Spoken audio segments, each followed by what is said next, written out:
नमस्कार, मी सुरेश मुरलीधर कोडितकर यूट्यूबवरील ऑफबीट या चॅनलवर तुम्हा सर्वांचे स्वागत करतो। आपण पूर्वी नमूद केल्याप्रमाणे आपण ऑफबीटला थोडेसे वेगळे, थोडेसे मळलेली पायवाट, रुळलेली पायवाट सोडून जाता येता निदर्शनास आलेल्या किंवा वाचल्यानंतर किंवा कुठे वेगळा असं आपल्या मस्तिष्काला, मेंदूला जाणवल्यानंतर की हा विषय इथं यायला हवा, भले हा थोडासा बाजूला पडलेला किंवा दुर्लक्षित किंवा कोणाला ह्या विषयाबद्दल सांगावं असं वाटत नाही, असे विषय आपण घेत असतो।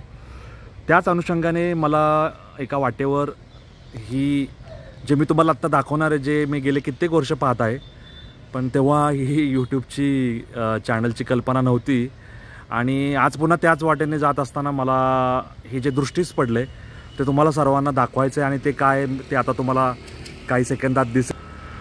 हा जो एलिव्हेटेड स्टोरेज रिझर्व्हर आहे हा आत्ता वापरात नाही आहे, पण कधी काळी हा वापरात होता आणि ह्याची स्टेजिंग हाईट ज्याला आपण म्हणतो, आता स्थापत्य अभियांत्रिकीच्या लोकांना स्टेजिंग हाईट म्हणजे वेगळं काही सांगायची गरज नाही।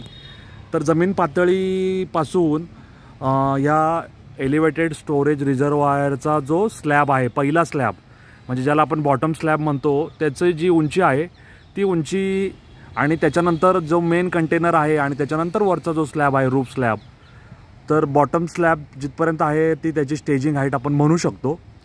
तर ती स्टेजिंग हाईट माझ्या म्हणजे दूरवरून मी पाहतोय त्याला, ती साधारण एक 8 ते 10 मीटर असायला काही हरकत नाही। तिथं बॉटम स्लॅब आहे आणि ह्या ESRचं वैशिष्ट्य म्हणजे तो अत्यंत ॲस्थेटिक व्ह्यू, ज्याला आपण कलात्मक पद्धतीने म्हणतो, अशा पद्धतीने इथं करण्यात आलेलं आहे।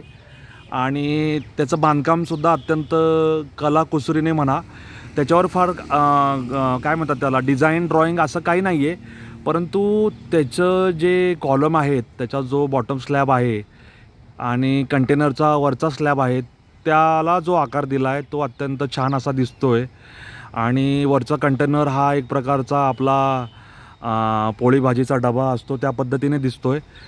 आणि खालचे जे कॉलम आहेत ते कॉलम आपण आता ह्या व्हिडिओमध्ये घेण्याचा प्रयत्न करतो आहे, कारण काय झालं आहे, तिथपर्यंत जाता येत नाही आहे, गवत फार माजलं आहे आणि इथे कुत्र्यांचासुद्धा फार उपद्रव आहे, त्यांना सांभाळून हा व्हिडिओ बनवतो आहे। आता फाउंडेशन कसं असेल जमिनीखालचं ते आपण नंतर सांगू शकतो, परंतु कॉलम वर घेतल्यानंतर त्याला असं काय म्हणतात त्याला, पायऱ्यांचा आकार देत देत वर आणले आणि वर आणल्यानंतर कॉलम कास्ट करून ते थेट वर नेलेत। तर त्यांच्या बॉटमचा सुद्धा आपल्याला इथे दिसू शकतो की त्यांचे बॉटम कशा पद्धतीने आहेत, हे बघा, अशा पद्धतीने कॉलम कास्ट केलेत। म्हणजे ते 1 2 3 4 5 6 7 8 9 10 11 12 13 कॉलम आहेत आणि मधला एक 14। आणि ह्या स्लॅबच्या बॉटमला सुद्धा त्यांनी, मला वाटतं ते आय सेक्शन्स आहेत, त्यामुळे आय सेक्शन 1 2 3 4 5 6 7 8 9 10 11 12 आय सेक्शन करून त्याच्यावर तो स्लॅब रेस्ट केलेला आहे, बॉटम स्लॅब। आणि त्याच्यानंतर कंटेनरवर गेलेला आहे। कंटेनरचं वरचे जे रूफ स्लॅब आहे त्याचं स्टील थोडं थोडं दिसतं आहे, कॉन्क्रीट गळून पडले। आणि त्याच्यानंतरही ह्या बॉटम स्लॅबच्या खाली त्यांनी बीम देण्याचा प्रयत्न केलेला आहे, म्हणजे बीमसुद्धा त्याला अष्टकोनी आकार दिला आहे। म्हणजे 1 2 3 4 5 6 7 8 9 10 11 12 म्हणजे 12 कोणात तो त्यांनी बीम व्यवस्थित आकारबद्ध करून पूर्ण वर्तुळाकार पद्धतीने फिरवलेला आहे।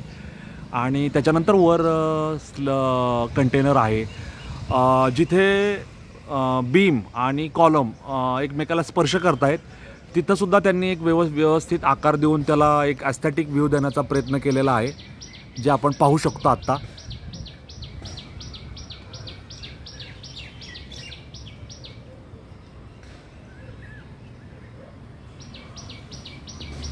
त्याचप्रमाणे हा बॉटम मधला जो कॉलम आहे त्याचा बॉटमचा जो परिसर आहे, बॉटमचा जो भाग आहे तो कसा केला आहे ते आपल्याला दिसू शकतं।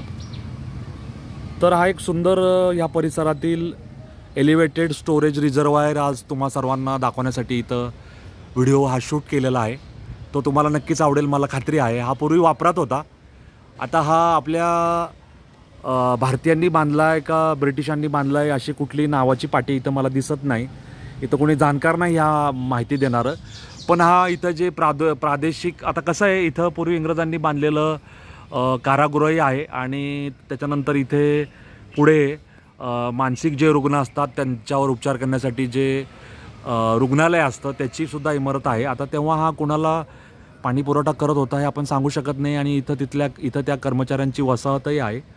त्यामुळे कदाचित त्यांना पाणी पुरवठा करण्यासाठी हा एलिव्हेटेड स्टोरेज रिझर्व्हायर बांधला असावा असं म्हणायला वाव आहे. असो, या परिसरातून आता आपण निघत आहोत. हा ॲस्थेटिक दृष्टीने चांगला असा ESR कसा वाटला मला जरूर कळवा. असे ESR फार कमी पाहण्यात येतात कारण इतके कलात्मक पद्धतीने कोणी बांधत नाही. त्याला ॲस्थेटिक व्ह्यू दिला आहे, कलात्मक व्ह्यू दिला आहे आणि हे कसं कास्ट केलं असेल त्याबद्दल मला थोडी शंकाच आहे. कारण हे कास्टिंग जरा वेगळंच आहे कारण त्याच्यामध्ये फार असे आकार जो दिला आहे तो ज्याला आपण आता मला तो ड्रॉइंगमधला एक्झॅक्ट शब्द आठवत नाही, तसे पद्धतीने ह्याला आकार देण्याचा प्रयत्न केला आहे. म्हणजे कॉलमच्या खालपासून ते कॉलमच्या टॉपपर्यंत आणि जिथे ते छेदतात बॉटम स्लॅबच्या इथं असणाऱ्या बीमला तो आणि वरचा आकार आणि कॉलमच्या खाली असलेला आकार. त्यामुळे हा नक्कीच एक चांगला ॲस्थेटिक व्ह्यूवाला ESR आहे, एलिव्हेटेड स्टोरेज रिझर्व्हायर.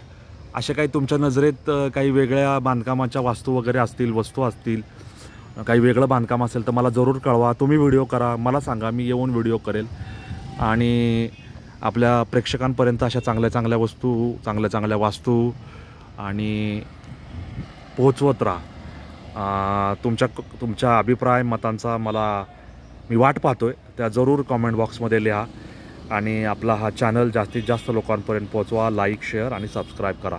धन्यवाद. जय हिंद, जय महाराष्ट्र, वंदे मातरम.